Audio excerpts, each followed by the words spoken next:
I wonder what it would be like to be born in a manger. Yeah. Wonder whatever happened to baby Jesus. He grew up. What? Wait. So you're saying that the baby Jesus Christmas story is the same as the adult walk on water Jesus? Yeah. Thanks, honey. Wow, I just never really put the two concepts together. Wonder what happened to that guy, huh? He went to the cross. That's the same guy? Yeah. So what you're saying is baby Jesus is the same as cross Jesus? Yeah. I mean, there's some time in there, right? I mean, he grew up, he taught people, he lived a perfect life. He died on the cross and came back to life, and, now he lives in our hearts. That's the same guy? The Jesus that lives in our hearts?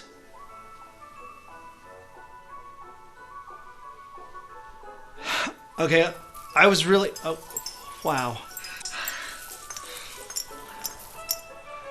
Okay, I never really put all those guys together, you know? Only one guy. I tell you this. Here's an idea. Maybe we stop just making Christmas all just this once-a-year isolated thing, but we make it an ongoing story about the salvation in our hearts and lives. Up top. That's the idea.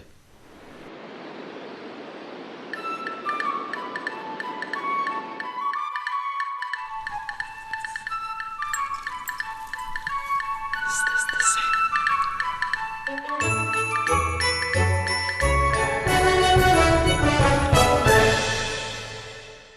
Yeah, I feel like I'm totally hidden back there now.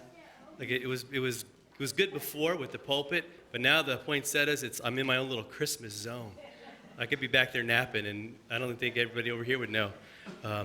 So that's where this Lutheran seating thing helps me, because everyone's further back, so the view, you can't. You got to sit way up front maybe to get that angle. I knew a guy in a church that had a big balcony, and he would find a spot underneath the undercroft there that you could never see him. I couldn't see him. He was in a blind spot. And he would nap, right? Remember? Walt, he was telling me he would nap all the time. All right.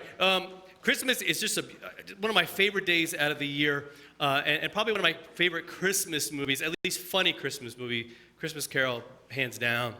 It's a Wonderful Life. Those are the two. They're on the throne together. I can't make a choice as to which one is better. But as far as funny movies, Elf is best. Everybody seen Elf? Want to make sure? If you haven't seen Elf, he's an elf, right? He's really a human being that's been raised by elves. He thinks he's an elf. He finds out the crushing news. I just spoiled the whole movie for you. But he's going to find his dad, because his dad is James Caan, and he has to go into New York City to find his dad. And one of my favorite parts of the movie is he's in New York City, and he's lived in the North Pole. He knows nothing about the world itself. His dad tells him, don't eat the gum that's underneath the railings, because it's not free gum, it's not free candy, it's gross.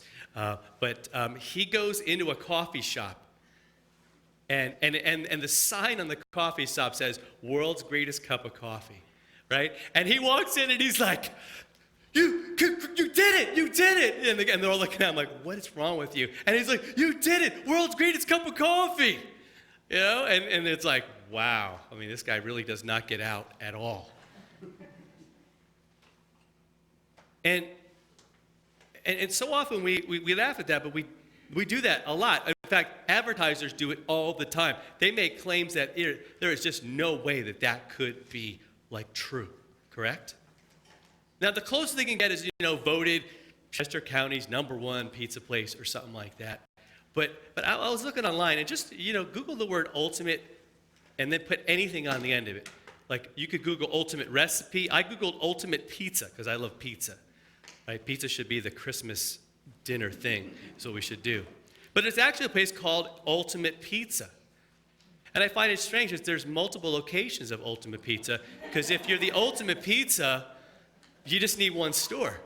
And people should be coming in from like Beijing, flying in on the Learjet to get your ultimate pizza. Because ultimate means like the pinnacle, right? The end. It literally means end. It literally means like, hey, there was all this other stuff before. It was all leading up to it, and there was some good stuff, right? But now, ultimate. We can stop. Everyone else can stop making pizza. Domino's, every other pizza joint needs to shut down because ultimate pizza is here. I've never had their pizza, but I have had, and I won't name the company, but they have an ultimate supreme pizza. How does that hit you? Ultimate supreme, like as if ultimate wasn't enough to draw me in. It's an ultimate supreme pizza. It's a chain pizza, so how ultimate and supreme could it really be? It's probably a decent pizza. I love pizza. Trust me. I'm like a pizza fanatic, but I'm not a pizza purist. My wife will tell I'll eat if it's frozen pizza. I'm in because it has the word pizza, and I'm good. As long as it doesn't have there's some rules though. Can't have vegetation or fruit on it. That's not pizza. That's salad. That's less fruit salad or regular. You right? You hear? You feel me? You know. So we throw these things out, and I understand, and there's ultimate. You can do ultimate. There's ultimate tacos. There's the ultimate taco recipe. You can find that all online. Ultimate everything. But we just know that that's not really true. But there's a lot of things that we really hope that's true. Like we hope, like all the various things that we try to do to fix the stuff going on in our lives, right? That we walked in here this morning with, the things that maybe we're hoping like Christmas kind of gets me a break from, while bringing it all up, because Christmas is what deals definitively and ultimately with anything that we got going on in our souls. We can trace it all back to this issue of sin, this issue of me thinking that I'm ultimate, that I'm the supreme one, that I'm the one, the be-all, end-all, and everyone else can stop trying because I have the title. Don't we all think that? Very first sermon I ever preached, the first line was that we are all egomaniacs with an inferiority complex. That's our problem, isn't it? We're egomaniacs with an inferiority complex. So we think we rule the world, but we don't really feel like we know we certainly can't. And that's why this Christmas thing is so important. Because it changes the way we look at what power is, what strength is. See, our definition of power would have Jesus coming as a mighty warrior, right? Great big, I don't know, would it be like 100 feet wide, white horse, coming in, and just something beyond description.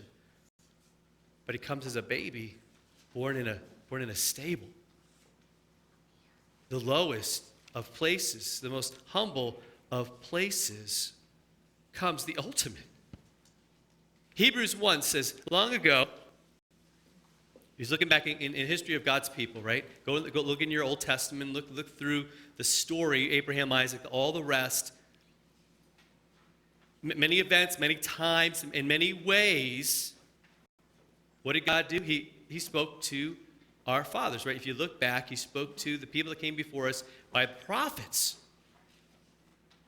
who said, hey, God still loves you. All along, God was trying to help them. But what was the people's main problem? Wanted to be ultimate. Idol worship. Trying to find something ultimate. Something that, yes, I can see that, right? And nothing has changed. We don't have golden calves anymore, but we just have our own versions of them.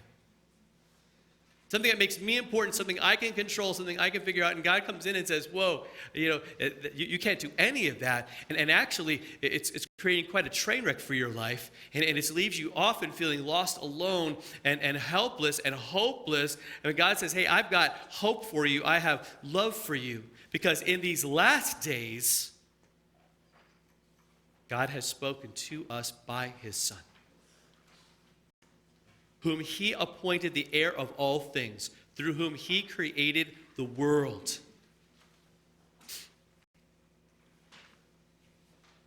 And then what God does, it's really amazing. is if you look at the whole chapter, we won't have time to read all of it, but we'll just grab one or two of these things. He kind of says, human beings and even angels are this, but God is this, but Jesus is this. These things are temporary, right? These things are created. These things are, right? There's really just one category for God, right? Just Him. There's just Jesus. And everything else, everyone else, that includes all of us, are outside of that little circle. Someone once said that Jesus draws a line around him and says, everyone that's around me needs me. Everyone around me is fallen. Everyone else around me is not God. But He is. So we saw the baby in the manger, Silent Night, we sang all that.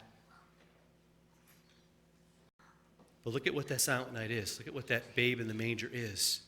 Verse 3, it says, He is the radiance of the glory of God. Let that sink in. As the shepherds are looking at that little baby, they are actually seeing the radiance, like God's glory glowing. They saw it in the sky as the glory of God shone around them, right? When the shepherds were out in their fields. But then when they saw Jesus, when we see Jesus, we're seeing the actual radiance of His glory and the exact imprint of His nature. I think it's just one of those times where the words I think the writer of Hebrews is like, how do I explain this? Like, how do I adequately, the words fall short. Right? I'm not going to cover this in the next 2 minutes, right? Or the next couple minutes for this sermon. To me, what we have to do is, when you go home, just keep chewing on this. Keep, looking at it, going, wow, the radiance of the glory of God? Well, I thought He was just the one who, He died, He rose, great, But He's going, this is God in all of His fullness here. The one who upholds the universe by the word of His power. That's who He is. And after He made purification for your sins and my sins, after He died on that cross, after He not just created a great example for us, but once He put sin to death, right? He put it to bed. He sent it back and He destroyed it. Whatever metaphor you want to use to see that it is done, that it is gone, that it no longer has power over you. It can no longer dictate who you are, what you do, how you're going to live, and all of that. Now Jesus is your King because He has sat down at the right hand of the majesty of God on high. Having become as much superior to angels as the name He has inherited is more excellent than theirs. This is one of those verses that I'm like, why did I even try to do a sermon? You know what I mean? I'm like, ooh, yeah, I should just read this. Let's read it 20 times slowly, so that we can take it all in. And I'll just read the last couple of verses here. For which of the angels, did God say to the angels ever, you're my son? Today I've begotten you? No. They're created, right? They're right? Or again, I will be to him a father, and he will be to me a son. And again, when He brings the firstborn into the world, He says, let all God's angels worship Him. I don't know about you, but we would probably be in awe of an angel, wouldn't we? But we don't worship them. They worship Him, and we worship Him. We worship Jesus. And what does all this mean? What this means is that there's going to be things that are going to happen to us today, tomorrow, the rest of this year coming up, because we're thinking 2020 is the year, right? Yeah, it's the one. Finally, everything's just going to fall into place. It might. There's going to be some stuff. I'm going to guarantee you this. There's some stuff that's going to fall into place, and there's some stuff that's going to fall apart. Just like it happened in 19 and 18 and 17 and 16 and all the way back. All the way back to creation, right? After the fall. I mean, it all went, right? And it's all struggle. It's all difficult. But here's the thing. That the one who made everything and who sustains everything and who is the very glory of God is the one who came in that manger for all of us. All of us. No one excluded. All of us. So today He says, let's take that gift of Him Let's embrace it with all that we are, and let's say that this is what my life is going to be about. Not just today because it's Christmas, but every day. Every day. Because every day we can have this kind of Christmas joy that we're experiencing. It doesn't have to end. We don't have to have what I like to call last present syndrome. You know what last present syndrome is, don't you? See, I don't have last present syndrome for me. I have it for my kids now. Right? My wife and I this morning, it's like, is that it? But did we buy more? You know what I mean? I mean, I would love to just be a steady stream. But we've already, before we opened a single one, we had the ultimate gift. Ultimate gift of Jesus and his love for us. It's in his name. Amen.